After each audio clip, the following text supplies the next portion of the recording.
Imaginez une intelligence artificielle qui ne se contente pas de vous comprendre, non, mais qui vous connaît. Parfois, peut-être même mieux que votre entourage. Une IA qui sait ce qu'on a envie de manger avant même qu'on ait faim. Ça ressemble à un film, n'est-ce pas? On a tous vu ça dans des blockbusters. Et pourtant, ce n'est plus du tout de la science-fiction. Non, parce que ce futur, il arrive beaucoup, beaucoup plus vite qu'on ne l'imagine. La nouvelle ère des assistants personnels intelligents, eh bien, elle est déjà là. Certains sont même déjà en test, prêts à complètement redéfinir notre relation à la technologie. Alors, on va plonger ensemble dans ce futur très proche. On va commencer par définir ce qu'est cette nouvelle IA. Puis, on verra l'évolution depuis les simples commandes vocales. On explorera comment fonctionnent ces fameux agents autonomes. On découvrira les prototypes qui existent déjà. Et enfin, on se posera la question qui fâche. Est-ce que ça nous donne plus de pouvoir ou est-ce que ça nous contrôle? Ce dont on parle ici, c'est une toute nouvelle génération d'IA.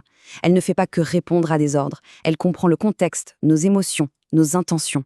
Pensez à un assistant qui ne se souvient pas juste de votre chanson préférée, mais qui sait exactement à quel moment vous avez besoin de l'entendre. C'est une IA qui apprend et qui évolue avec nous au quotidien. Pour vraiment saisir l'ampleur de cette révolution, il faut faire un petit retour en arrière. On se souvient tous de Siri, d'Alexa, les toutes premières. Elles ont été le premier contact, la première union entre notre voix et la machine. Et soyons honnêtes, qui n'a jamais vécu ça? On demande un truc tout simple et le résultat est complètement à côté de la plaque. Ces premiers assistants, ils étaient utiles, bien sûr, mais qu'est-ce qu'ils pouvaient être frustrants? La différence fondamentale, elle est là.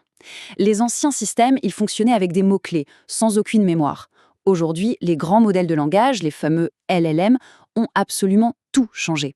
Ces nouveaux assistants, eux, ils se souviennent de nos préférences, de nos discussions passées. C'est un peu comme passer d'un simple outil à un ami numérique, qui aurait une sorte d'empathie artificielle. Mais alors, comment c'est possible? Eh bien, le secret, il tient dans un concept clé, les agents autonomes. Un agent autonome, qu'est-ce que c'est? C'est un programme qui peut agir à notre place, prendre des initiatives. Pensez à toutes ces tâches un peu pénibles, trier ses mails, comparer des assurances, prendre un rendez-vous chez le médecin. Un agent autonome pourrait faire tout ça, tout seul, pendant qu'on se concentre sur ce qui compte vraiment. Ce qui est fascinant, c'est que tout ça repose sur 3 piliers. D'abord, l'IA générative pour la conversation. Ensuite, l'apprentissage automatique pour nous connaître par cœur. Et enfin, l'automatisation pour agir dans le monde réel. C'est un peu le saint graal de la productivité personnelle qui est en train de se dessiner. Et maintenant, accrochez-vous, c'est la partie la plus folle. Ces technologies, ce n'est plus juste de la théorie. Des prototypes bien réels existent et certains sont même déjà accessibles.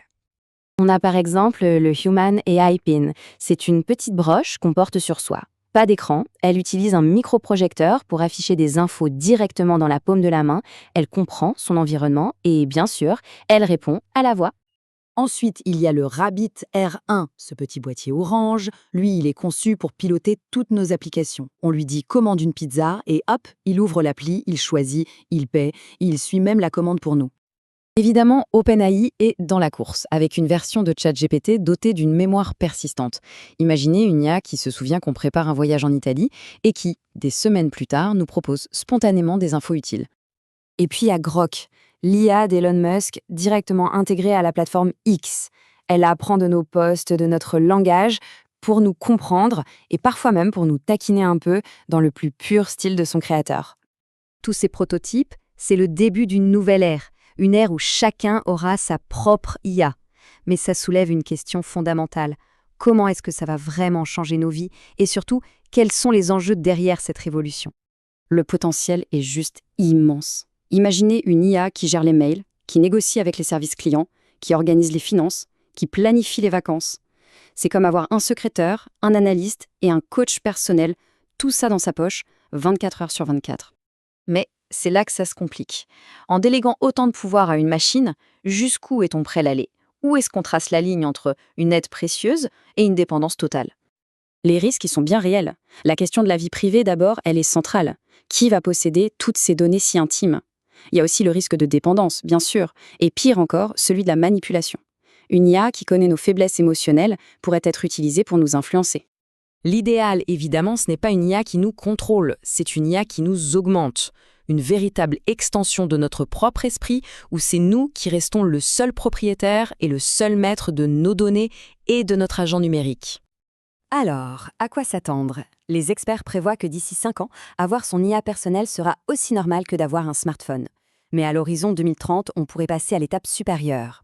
L'arrivée des jumeaux numériques, des clones de nous-mêmes, capables de nous représenter, d'assister à des réunions ou de lire des documents à notre place. Une phrase comme T'inquiète, mon IA a appelé ton IA pour caler notre café pourrait devenir normale.